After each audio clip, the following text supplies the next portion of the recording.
Bom dia, irmãos, graça e paz do nosso Senhor Jesus.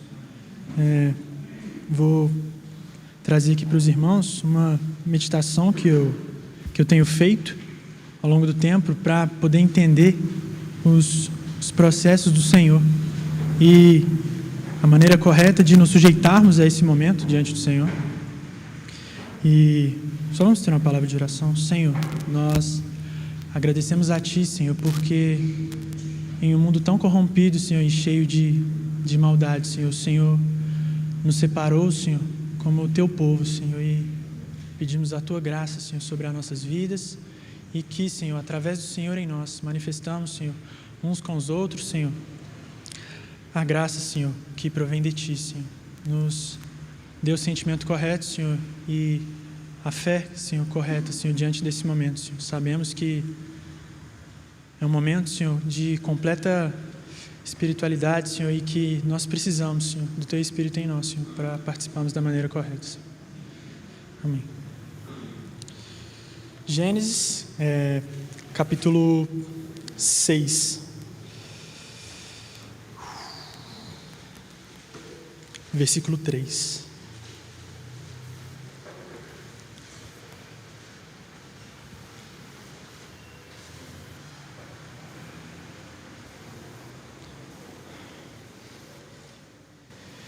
Então disse o Senhor: o meu espírito não agirá para sempre no homem, pois este é carnal, e os seus dias serão 120 anos.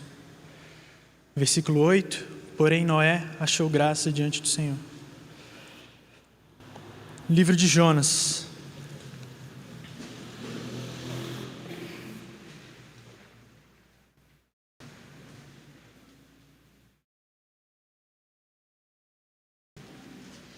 Capítulo 1.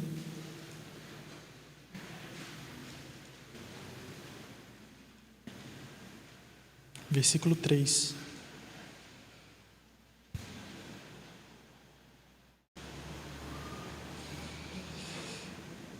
Jonas se dispôs, mas para fugir da presença do Senhor, para Tarsis, e, tendo descido para Jope, achou um navio que ia para Tarsis. Pegou, pois, as suas passagens e embarcou nele, para ir com eles para Tarsis, mas longe da presença do Senhor.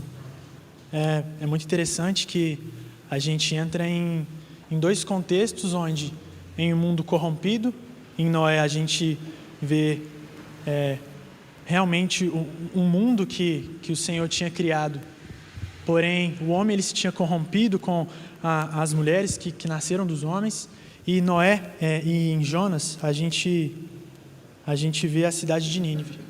Quando a gente coloca essas duas questões como sendo o mundo que a gente está, me veio a pergunta de que o Senhor ele tem achado graça em mim para eu, como Noé, poder dar continuidade a uma obra que o Senhor tem feito.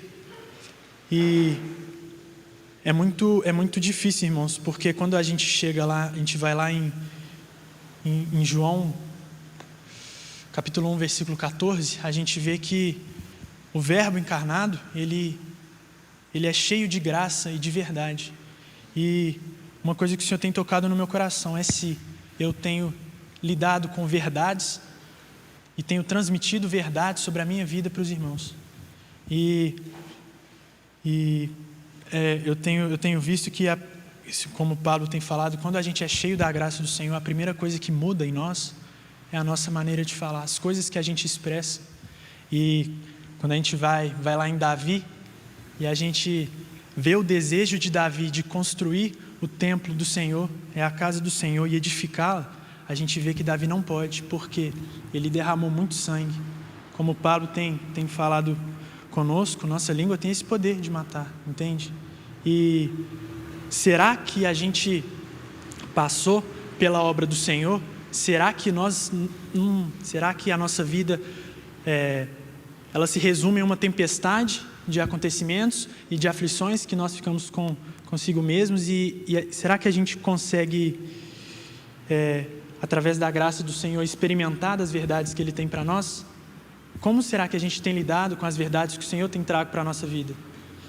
E é muito interessante, porque o processo que Jonas passa para poder edificar a cidade de Nínive é muito interessante, porque a gente vê que ele vai para um navio, mas por ter se desviado do caminho do Senhor, ele vai passar por uma tempestade. Noé, ele passou por uma tempestade também, mas só que com sua família salva. Eu entendo que o Senhor ele não achou graça em Noé apenas porque Noé era um do meio do povo, mas a conduta de Noé fez com que o Senhor achasse nele uma esperança de dar continuidade a uma obra que ele fez lá no início.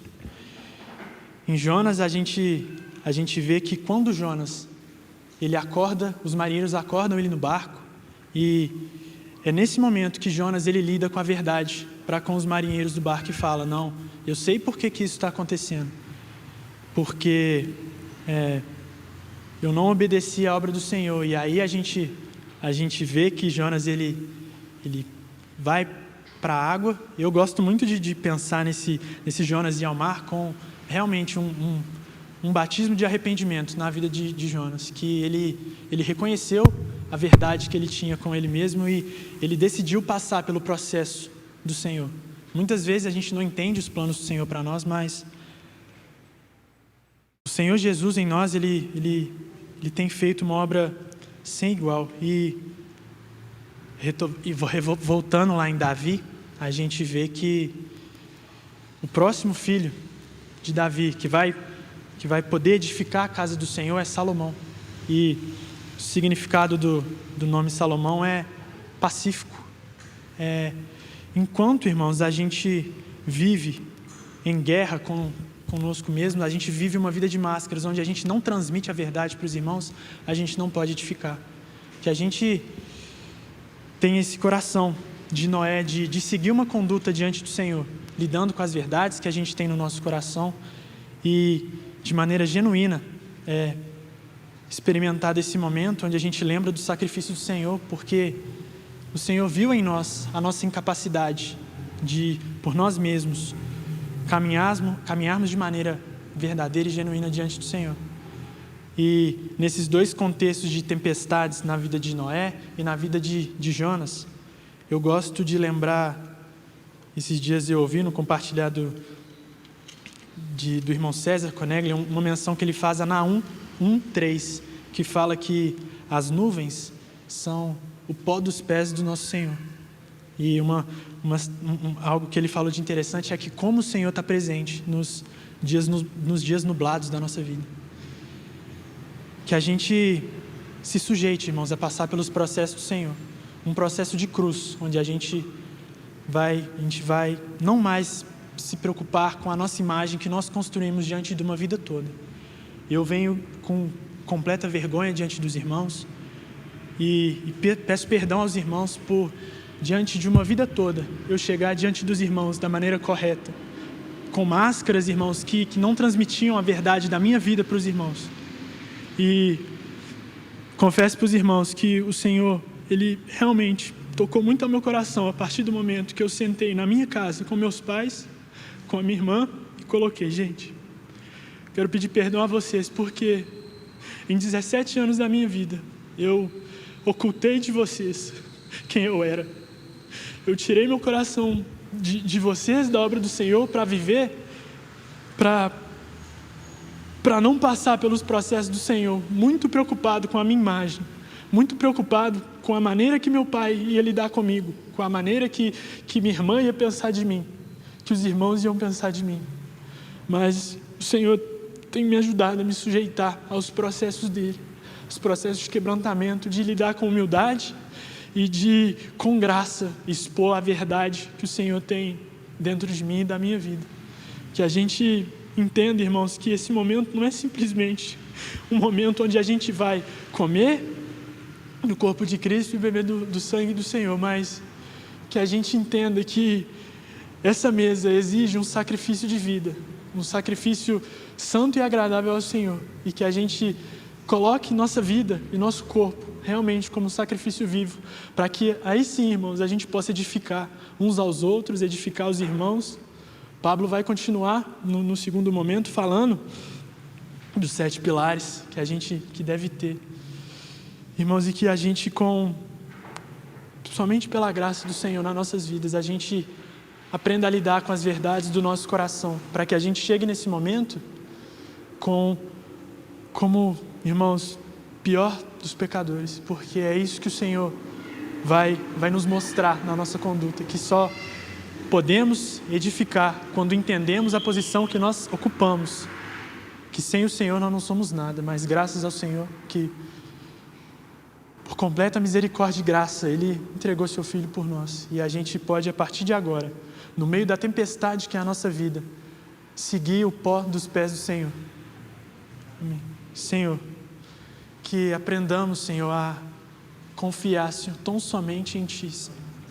Que aprendamos, Senhor, a seguir uma conduta, Senhor, de arrependimento, de sujeição, Senhor, ao caminho que o Senhor nos sugere, Senhor. Que aprendamos, Senhor, a lidar com nossos pecados, Senhor, para que o Senhor, Pai, através do Seu Filho e do Teu Espírito Santo, Senhor, nos purifique, Senhor, e nos mostre, Senhor, de onde nós devemos fugir, Senhor, de que caminho, Senhor, nós devemos nos apartar, Senhor, porque, Senhor,